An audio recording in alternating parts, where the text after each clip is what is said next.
സോന എന്ന് പറയുന്ന ഒരു പെൺകുട്ടിയെ വളരെ എല്ലാ അച്ഛനമ്മമാരെ എങ്ങനെ വളർത്തുമോ അത്രയും സ്നേഹത്തോടെ വളർത്തി. സഹോദരനാണുള്ളത്, അച്ഛൻ മരിച്ചുപോയി. ആ പെൺകുട്ടിയും ലവ് ജിഹാദിന് ഇരയായി. റോമിയോ ജിഹാദ്. ലവ് ജിഹാദ് അല്ല എന്നാണ് ഇപ്പൊ പറയുന്നത്. ആണോ? കാരണം കല്യാണം കഴിക്കാൻ തീരുമാനിച്ചു, രജിസ്റ്റർ മാരേജ് ചെയ്യാൻ തീരുമാനിച്ചപ്പോ ജിഹാദ് വരുന്നില്ല അവിടെ. ലവ് മാത്രമേ ഉണ്ടായിരുന്നു. കെട്ടിയിട്ടടിക്കാം, അത് പുരുഷന്റെ ഇതല്ലേ, പ്രൊറോഗേറ്റീവ് അല്ലേ, അധികാരമാണ് അടിക്കുക എന്നുള്ളത്. പ്രത്യേകിച്ച് ഇത്തിരി ഡ്രിങ്ക്സ് ഒക്കെ കഴിച്ചിട്ടുണ്ടെങ്കിൽ തീർച്ചയായും അടിച്ചിരിക്കണം. അല്ലെങ്കിൽ അവന് ആണത്തുമില്ല, പുരുഷനില്ല, ആണത്തം ഉണ്ടെങ്കിൽ ഉള്ളവൻ അടിക്കണം. അപ്പോൾ ഇത്തിരി മദ്യമൊക്കെ കുടിച്ചിട്ടുണ്ടെങ്കിൽ തീർച്ചയായും അടിക്കും. അപ്പോൾ അതിൻ്റെ പാർട്ട് ഓഫ് ദാറ്റ് അവർ അടിച്ചു എന്നേ ഉള്ളൂ. പിന്നെ നമ്മൾ കുഞ്ഞായിരിക്കുമ്പോൾ നമ്മൾ അച്ഛനമ്മമാരൊക്കെ അടിക്കൂലേ, തെറ്റ് പറയുകയൊക്കെ ചെയ്യുകയാണെങ്കിൽ. അപ്പോൾ അതുപോലെ ഭർത്താവിൻ്റെ അമ്മയും നമ്മൾ അമ്മയായിട്ട് കാണുകയാണെങ്കിൽ, ഭർത്താവിൻ്റെ അച്ഛനായിട്ട് കാണുകയാണെങ്കിൽ രണ്ടടി കിട്ടി. ഈ ഭർത്താവ് എന്ന് പറയുന്നതിലേക്ക് കടക്കാൻ ഓരോ പ്രോസസ്സ് ഉണ്ടല്ലോ. ഈ പ്രോസസ്സ് പാതി വഴിക്ക് നിൽക്കുമ്പോഴാണ് ഈ കുട്ടി ജീവൻ വെടിയുന്നത്. അപ്പോൾ തല്ലാവോ? തല്ലിന്ന് പറഞ്ഞാൽ അവൾ തല്ല് കൊള്ളുമോ, കല്യാണം അതൊക്കെ നമ്മൾ നോക്കണമല്ലോ. ടെസ്റ്റിങ്. എൻ്റെ അമ്മൂമ്മ പറയുന്നത് പണ്ടൊക്കെ, അപ്പോൾ അമ്മൂമ്മ ഉണ്ടെങ്കിൽ 130 വയസ്സുണ്ട്, ഇന്ന് നടത്തി നോക്കും ഈ മുടന്തുണ്ടോന്ന് അറിയാൻ, തുന്നി നോക്കിക്കും, കണ്ണ് കാണുമ്പോൾ കണ്ണ് വായിപ്പിച്ച് നോക്കും വിൽക്കണ്ടോന്ന് അറിയാൻ എന്നൊക്കെ പറഞ്ഞ പോലെ കല്യാണം കഴിഞ്ഞാൽ ഇവള് തല്ലിയാൽ കൊള്ളുമോ, അവളത് ഇട്ടിട്ട് പോകുമോ എന്നൊക്കെ അറിയാൻ വേണ്ടി അവരൊന്ന് പരീക്ഷിച്ചു. എന്താ കുട്ടി ഇങ്ങനെയൊക്കെ പറയുന്നത്? അവർക്ക് നല്ല മരുമകളായിരിക്കുമോ, 2 തല്ല് കൊണ്ടാലും അമ്മയെ ഈ കവളും കൂടെ കാണിക്കൂ, അല്ലെങ്കിൽ ഇവിടെയല്ലേ അടിച്ചോളൂ ഇവിടെയും കൂടെ അടിക്കൂ, കുഞ്ഞി നിന്ന് കൊടുക്കോ എന്നൊക്കെ അറിയാൻ വേണ്ടി അവരൊന്ന് പരീക്ഷിച്ചു. സ്നേഹത്തോടെ, സ്നേഹഭാവത്തോടെയാണ്. അതാണ് ലവ്. That is love. അതാണ് സ്നേഹം. നമ്മൾ തെറ്റിദ്ധരിക്കപ്പെടരുത്. ഇല്ല. അപ്പോൾ അതുപോലൊരു പെൺകുട്ടിയായിരുന്നു. ഈ സ്നേഹം പരീക്ഷിച്ച ഒരു പെൺകുട്ടിയാണ് മുടി വടിക്കപ്പെട്ട് എന്താ പറയുക, ജനലിന്റെ കമ്പിയിൽ തൂക്കിയിട്ട നിലയിൽ നമ്മൾ ഇതുപോലെ കണ്ടെത്തിയിരുന്നു. നമ്മുടെ എറണാകുളത്ത് തന്നെയാണിത്. അപ്പൊ അങ്ങനെയും കണ്ടെത്തി. അങ്ങനെ കണ്ടെത്തുന്ന കുട്ടികളുടെ എണ്ണം ഇപ്പൊ പെരുകുന്നുണ്ട്. പക്ഷെ ചിലർക്കൊക്കെ അത് ഒറ്റപ്പെട്ട കണക്ക്. ജിഹാദ് എന്നുള്ള വാക്ക് ഉപയോഗിക്കാൻ സമ്മതിക്കില്ല. ന്യൂനപക്ഷത്തിനെതിരെയുള്ള കടന്നാക്രമണമായിട്ട് അതിനെ വ്യാഖ്യാനിക്കപ്പെടും. ഞാൻ പിന്നെ എന്ത് പറയും? സ്നേഹം എന്നാ റോമിയോ കൂടുതൽ സ്നേഹം കൊടുത്തപ്പോൾ സ്നേഹം സഹിക്കുക വയ്യാണ്ട് ആ കുട്ടി ആത്മഹത്യ ചെയ്തു എന്ന് നമുക്ക് വ്യാഖ്യാനിക്കാമല്ലോ. കൂടുതൽ സ്നേഹം, ചിലർക്ക് സ്നേഹം സഹിക്കുന്നതിന് ഒരു ലിമിറ്റേഷൻ ഉണ്ടാവുമല്ലോ. അപ്പോൾ ആ കുട്ടിക്ക് ചെറിയ ലിമിറ്റേഷൻ ഉള്ള ഇതായിരുന്നു. അപ്പോൾ കൂടുതൽ സ്നേഹം അച്ഛനും അമ്മയും ഭർത്താവാൻ പോകുന്ന ആളും കൂടെ കൂടുതൽ സ്നേഹം കൊടുത്തപ്പോൾ അത് താങ്ങാനുള്ള കഴിവുണ്ടായില്ല എന്ന് പറയുകയാണെങ്കിൽ എല്ലാവരും അത് അംഗീകരിക്കും. പക്ഷെ അതല്ല വാസ്തവം. അത് നമുക്ക് 2 പേർക്കും അറിയാമോ. നമ്മൾ സംസാരിക്കുമ്പോൾ ആ കുട്ടിയുടെ കുടുംബത്തിനുണ്ടായൊരു വേദനയുണ്ട്. നമ്മളിപ്പോൾ ന്യൂനപക്ഷ സ്നേഹം എന്നൊക്കെ പറഞ്ഞാലും നമ്മളിപ്പോൾ ഇത് പറയുമ്പോൾ നമുക്ക് ഇതിന് താഴെ വന്ന് പൊങ്കാലയിടാൻ ഇഷ്ടം പോലെ പേരുണ്ടാവും. അച്ഛനും അമ്മയ്ക്കും മുത്തിക്കും വരെ വിളിക്കും. അത് ഉറപ്പായിട്ടുള്ള കാര്യമാണ്. പക്ഷെ പറയാതിരിക്കാൻ അച്ഛനില്ല മോളെ. അതെ, അച്ഛനില്ലാണ്ട് ചേട്ടനും അമ്മയും കൂടെ വളർത്തിയ കുട്ടിയാണ്. എന്ന് ആലോചിച്ചു നോക്കുക, എന്തൊരു ഭംഗിയുള്ള കുട്ടി. അതെ, അതിൻ്റെ ഹാൻഡ് റൈറ്റിംഗ് എന്ത് നല്ല ഭംഗിയുള്ള ഹാൻഡ് റൈറ്റിംഗ്. എത്ര നാൾ അമ്മയും അച്ഛനെയൊക്കെ മടിയിലിരുത്തി വളച്ച് എഴുതിയാലാണ് അത്ര നല്ല ഹാൻഡ് റൈറ്റിംഗ്. എന്തൊക്കെ ഓർമ്മകളാ അമ്മയുടെ മനസ്സിലുണ്ടാവും, അമ്മയുടെ കണ്ണുനീര് അല്ലേ. ഇത് എന്ത് ജിഹാദോ ആയിക്കോട്ടെ, പക്ഷേ ഒരു പെൺകുട്ടിയെ നഷ്ടപ്പെട്ട അമ്മയുടെ ദുഃഖം മനസ്സിലാവണമെങ്കിൽ അങ്ങനെ നഷ്ടപ്പെട്ട അമ്മയ്ക്കേ മനസ്സിലാവുള്ളൂ. എൻ്റെ മകള് വെറും 10 ദിവസമുള്ളപ്പോൾ പോയതാ. ഇപ്പോഴും ഞാൻ 26 കൊല്ലം മുമ്പ് ഇപ്പോഴും ഞാൻ ആ മോളെക്കുറിച്ച് ആലോചിച്ച് കഴിയും. ചിലപ്പോൾ സമാധാനം കൊള്ളും, ദൈവമേ അവൾ രക്ഷപ്പെട്ടു പോയല്ലോ ഈ സമുദായത്തിൽ, ഈ സമൂഹത്തിൽ നിന്ന്. പെൺകുട്ടികൾക്ക് യാതൊരു വിലയുമില്ലാത്തൊരു സമൂഹം അല്ലേ. പെൺകുട്ടി എന്ത് ചെയ്താലും അത് അവളുടെ കുഴപ്പം. അതൊക്കെ അവൻ പുരുഷ മേധാവിത്വത്തിൻ്റെ ഏറ്റവും വലിയ ഉദാഹരണങ്ങളാണ് ഈ കൊച്ചു കേരളത്തിൽ നടക്കുന്നത്. പെൺകുട്ടികൾ കരഞ്ഞു വിളിച്ച് പറഞ്ഞാൽ പോലും പോലീസിലാണെങ്കിലും എവിടെയാണെങ്കിലും അവരുടെ വാക്കുകൾക്ക് 2ാം സ്ഥാനം കിട്ടുന്നില്ല. ഇപ്പം നമ്മളറിയുന്നു സോനയുടെ ആ ആത്മഹത്യ ഒരു ആത്മഹത്യ എന്ന നിലയിലാണത് മുന്നോട്ട് പോകാൻ പോകുന്നത് എന്നാണ് അറിയുന്നത്. ഇവിടുത്തെ പോലീസ് സംവിധാനം ഇതല്ലാതെ ഇതിനപ്പുറം ചെയ്യുമെന്ന് നമുക്ക് പ്രതീക്ഷിക്കുന്നതിൽ ആരുടെ താഴെയാണ് പോലീസ്? ആരുടെ താഴെയാണ്? ആഭ്യന്തരമന്ത്രി ആരാണ്? നമ്മളുടെ പേര് പറയണ്ടാട്ടോ. കാരണഭൂതൻ, കപ്പിത്താൻ. ഒരു കപ്പല് മുങ്ങാണ്ട് മുന്നോട്ട് കൊണ്ടുപോകേണ്ട മഹത് വ്യക്തി കപ്പലിനെ മുക്കി താണ് അതിൻ്റെ ഉള്ളിലുള്ള 3.5 കോടിയോളം ജനങ്ങളെ നിലവിളിപ്പിക്കുകയാണ് ജീവന് വേണ്ടിയിട്ട്. 3.5 കോടിയിൽ കുറച്ച് മാറ്റി നിർത്തണം. ഈ ന്യൂനപക്ഷ സ്നേഹം കുറച്ച് കൂടുതൽ. അവരെ നിലവിളിപ്പിക്കില്ല, ബാക്കിയുള്ളവരാണ്. അങ്ങനെ നോക്കുകയാണെങ്കിൽ സോന എന്ന് പറയുന്ന കുട്ടി ന്യൂനപക്ഷത്തിലെ കുട്ടിയല്ലേ. പക്ഷെ അവിടെ ഒരു വേർതിരിവുണ്ട്. അത് എന്താണെന്നുള്ളതും ചേച്ചിക്ക് നന്നായിട്ട് അറിയാം.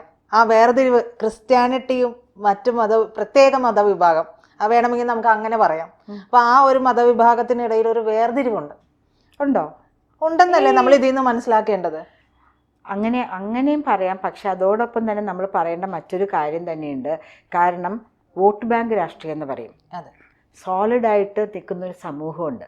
സോളിഡായിട്ട് ഒരു വോട്ടേഴ്സ് ബാങ്ക് എന്ന് പറഞ്ഞ് നിൽക്കുന്നൊരു സമൂഹമുണ്ട്. ആ സമൂഹത്തിന് വേണ്ടി ഇന്ത്യ മുന്നണി കടിപിടി കൂടുകയാണ്. ശരിയാണോ? ഇന്ത്യ മുന്നണി എന്ന് പറഞ്ഞാൽ മനസ്സിലായില്ലേ? അതായത് നമ്മളുടെ CPM-ഉം കോൺഗ്രസും ചേർന്നതാണ്. ഇവിടുന്ന് എന്താണ് മംഗലാപുരത്തേക്ക് കയറി കഴിഞ്ഞാൽ ഫൈ ആണ്. ഇവിടുന്ന് അപ്പുറത്തേക്ക് തമിഴ്നാട്ടിലേക്ക് കയറി കഴിഞ്ഞാൽ ഫൈ ആണ്. അവിടെ നമ്മുടെ സ്റ്റാൻലിനും കൂടെ കൂടും. ഇവർക്കെല്ലാം എല്ലാ സൗകര്യങ്ങളും അവിടെ ചെയ്തു കൊടുക്കും. പക്ഷെ ഇവിടെ വരുമ്പോൾ മുഖത്തോട് മുഖം കണ്ടാലും ഭയങ്കര ദേഷ്യമാണ്. ചുറ്റും അത് കഴിഞ്ഞ് അവർ അങ്ങോട്ടും ഇങ്ങോട്ടും ഫോണിൽ കൂടെ വിളിച്ച് ചിരിക്കുന്നുണ്ടാവുമായിരിക്കും. പാവം മണ്ടികളായി നമ്മളതൊക്കെ വിശ്വസിച്ച് നമ്മൾ വിചാരിക്കുന്നു സതീശൻ വളരെ എതിരാണ് പിണറായി വളരെ എതിരാണ്, കോൺഗ്രസിന് നമ്മൾ വിചാരിക്കുന്നു. അതിലൊന്നും ഒരു സത്യവുമില്ല. കോൺഗ്രസിൻ്റെയും കമ്മ്യൂണിസ്റ്റിൻ്റെയും ഭരണത്തിന് കീഴെ ഇപ്പോൾ ഈ അടുത്തവണ ആര് വന്നാലും നമുക്കെന്താണ് രക്ഷയുള്ളത്? നമ്മളുടെ സമൂഹത്തിൽപ്പെട്ട, അതായത് ഭൂരിപക്ഷത്തിൽ വരുന്ന സമൂഹത്തിൽ വരുന്ന ആൺകുട്ടികൾക്കും പെൺകുട്ടികൾക്കും ഇവരുടെ ഭരണത്തിന് കീഴിൽ യാതൊരു രക്ഷയുമില്ല. ഇവരെ പ്രലോഭിപ്പിച്ചും കാശ് കൊടുത്തും സൗന്ദര്യം കാണിച്ചും ഇതാണ് സത്യമായ മതമെന്ന് പറഞ്ഞും നിങ്ങൾക്ക് എത്ര ദൈവമാണെന്ന് ചോദിച്ചും ഒക്കെ ഉത്തരം മുട്ടിക്കുന്ന പോലെയാണ്. ഒരു കാര്യം ഞാൻ പറയട്ടെ. എൻ്റെ വീട്ടിൽ എൻ്റെ മകൻ്റെ ഫ്രണ്ട് വന്ന് ഒരു മാസം ഒളിച്ചു താമസിച്ചു. അവനെവിടെയോ ഇൻറ്റേൺഷിപ്പ് പോകാൻ ഇഷ്ടമില്ലാഞ്ഞിട്ട്. ഒരു ദിവസം എൻ്റെ അടുത്ത് വന്ന് പറയാണ്, ആൻറ്റിയുടെ മക്കളെന്താണ് അവരെ പ്രാർത്ഥിക്കാൻ പഠിപ്പിക്കാത്തത് എന്താണ് ആൻറ്റി? അവർ ലോകാ സമസ്ത സുഖിനോ ഭവന്തോന്നുമല്ലോ. അങ്ങനെയൊന്നുമല്ല, മതപുസ്തകം എടുത്ത് വായിപ്പിക്കണം. ആൻറ്റിക്കും അറിയില്ലേ? നിന്നെ ഇത് മാത്രമേ അച്ഛൻ പഠിപ്പിച്ചിട്ടുള്ളൂ. അങ്ങനെയല്ല ആൻറ്റിയുടെ മതത്തിനെക്കുറിച്ച് വ്യക്തമായിട്ട് ആൻറ്റി പഠിപ്പിക്കണം. ഞാൻ വീട്ടിൽ നിന്ന് മാറി ഒളിച്ചു വന്ന് ആൻറ്റിയുടെ വീട്ടിൽ താമസിച്ചിട്ട് ആ സമയത്ത് ഞാൻ എൻ്റെ മതപുസ്തകം വായിക്കുന്നില്ലേ? അപ്പം നമ്മളുടെ ആൾക്കാർ എത്ര പേർക്ക് അത് പറയാൻ പറ്റും? അതവർ പറയും. അതാണ് ഞാൻ പറയാൻ വന്നത്. ഞാൻ ഒരു സ്ഥലത്ത് പേയിങ് ഗസ്റ്റ് ആയിട്ട് താമസിക്കുന്ന സമയമാണ്. അപ്പോൾ അവിടെ ഈ പറയുന്ന ഒരു ഉമ്മയാണുള്ളത്. അപ്പോൾ അവര് വളരെ സേഫാണ്. പക്ഷെ അവിടെയുള്ള എല്ലാ കുട്ടികളും തന്നെ ഭൂരിഭാഗവും ഒരിടക്ക് നമ്മുടെ ഇവിടെ ആ സദസ്സ് ഈ സദസ്സ് എന്ന് ആ വസന്ത ഈ വസന്തം എന്നൊക്കെ പറഞ്ഞിട്ടുള്ള കാര്യങ്ങളായിരുന്നല്ലോ. ഇപ്പം അത് കുറച്ച് കുറഞ്ഞിട്ടുണ്ട്. അപ്പോൾ അത്തരത്തിലുള്ള കാര്യങ്ങളിലൊക്കെ പോകും. എന്നെ ഒരുപാട് തവണ നിർബന്ധിച്ചിട്ടുണ്ട് വരാനായിട്ട്. എന്തുകൊണ്ടോ ആ സമയം ഞാൻ ലെഫ്റ്റിസ്റ്റായിട്ട് നിൽക്കുന്ന ഒരു സമയമാണ്. എങ്കിൽ പോലും എനിക്ക് അങ്ങനെ പോകാൻ തോന്നിയിട്ടില്ല. എനിക്ക് വേണമെങ്കിൽ പോകാതിരിക്കുക, അത് എൻ്റെ സ്വാതന്ത്ര്യം എന്ന് കരുതിക്കൊണ്ട് തന്നെ ഞാൻ പോയില്ല. പക്ഷെ പിന്നീട് ഇതിൻ്റെ ഒരു വേറെ വശം ഞാൻ കണ്ടത്, ഒരു ബുക്ക്ലെറ്റ് എനിക്ക് കിട്ടി. ഈ ബുക്ക്ലെറ്റിൽ ഞാൻ നോക്കുമ്പോൾ നമ്മുടെ ശ്ലോകങ്ങളിൽ നിന്ന് അടർത്തിയെടുത്തിട്ടുള്ള ചില ഭാഗങ്ങൾ, ഞാൻ അതുവരെ എന്നോട് പലരും ഇത് പറഞ്ഞപ്പോഴും ആസ് എ ജേർണലിസ്റ്റ് ഞാനതൊരു വിശ്വസിച്ചിട്ടുണ്ടായില്ല. പക്ഷെ എൻ്റെ കയ്യിൽ ഈ സംഭവം കിട്ടിയപ്പോഴാണ് ഞാനിത് മനസ്സിലാക്കുന്നത്. ഇത് പലർക്കായിട്ട് കൊടുക്കുകയാണ്.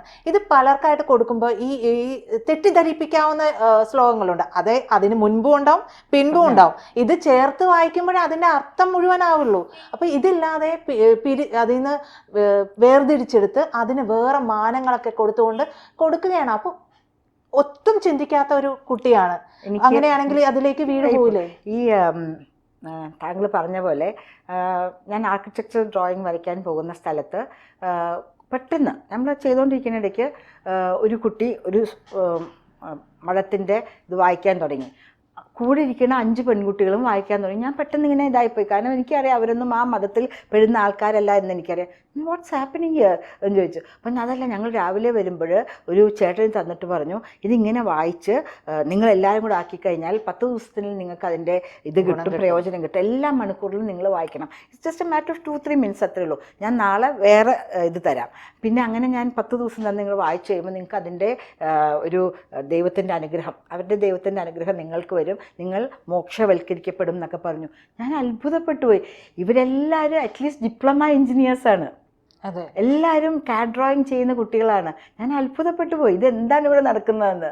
അപ്പോൾ അവരെ പോലും റോഡിൽ തടഞ്ഞു നിർത്തി. എന്തിനും ഇവരൊരു അന്യ പുരുഷൻ അവരുടെ ചേട്ടനോ അങ്ങനെ സുഹൃത്തുക്കളായി നിൽക്കുമ്പോൾ ഇവരെന്തിനാ അദ്ദേഹം തരുന്ന സാധനം മേടിക്കുന്നു? അവരെന്തിനത് വായിച്ചു നോക്കി കുട്ടികൾ അവരുടെ കൂടെയുള്ള സുഹൃത്തുക്കളെ മനസ്സിലാക്കി ഉറക്കെ അവരെല്ലാവരും കൂടെ, ഞങ്ങൾ വേറെയും ധാരാളം പേരിരിക്കുന്നുണ്ട്, പരിസരം പോലും മറന്ന് അവർ ഉറക്കെ അത് വായിക്കുന്നു.